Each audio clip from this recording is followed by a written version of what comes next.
દાહોદમાંથી ward number 3માં smart મીટરનો સ્થાનિકો દ્વારા વિરોધ કરાયો। સ્થાનિકોએ જૂના મીટર બદલવાની કામગીરી અટકાવી દીધી। જૂના મીટર બદલવા આવેલા એમજીવીસીએલના કર્મી સામે વિરોધ કરાયો। શહેર કોંગ્રેસ પ્રમુખે પણ વિરોધમાં જોડાઈ કામગીરી અટકાવી। સ્માર્ટ મીટરથી વીજ બિલ વધુ આવશે તેવો લોકોમાં ભય। એમજીવીસીએલના કર્મચારીઓ મીટર લગાવ્યા વગર જ પરત ફર્યા। સ્થાનિક લોકોનો ઉગ્ર વિરોધ નોંધાવ્યો।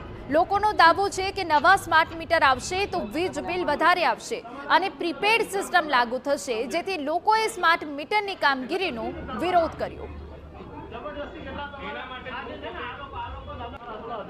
નવા સ્માર્ટ મીટરો તમારે લગાવવા છે તો એના પ્રાવધાન શું છે એ પણ આ લોકોને વધારે નોલેજ નથી, કેમ કે આ પ્રાઇવેટ કંપનીને આપેલું છે એટલે અને આના 25,000 રૂપિયા પણ ચૂકવવા 25,000 રૂપિયા પણ આ લોકો આનું લેવાના છે।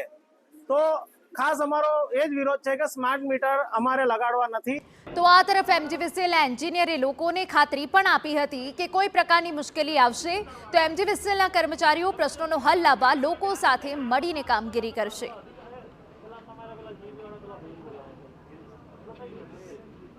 કન્ઝ્યુમર એનો ડેલી યુઝિસ જોઈ શકે છે એની અંદર એનો।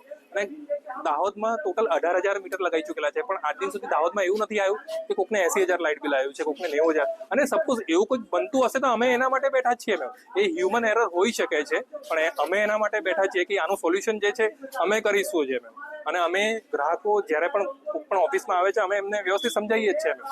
પણ મારી એવી ઈચ્છા છે દાહોદની જનતાને કે ભાઈ સ્માર્ટ મીટર ખોટું નથી।